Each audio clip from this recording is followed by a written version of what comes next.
Gönül dağı yağmur yağmur boran olunca akar can özümü de sel gizli gizli. Bir tenhada can cananı bulunca sinemi yaralar yar oy. Dil gizli gizli, dil gizli gizli.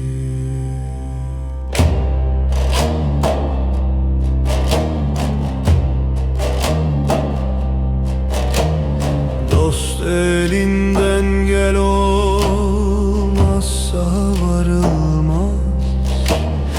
Rızasız bahçenin gülü derilmez. Kalpten kalbe bir yol vardır görülmez. Gönülden gönüle gider yar oy. Yol gizli gizli, yol gizli gizli.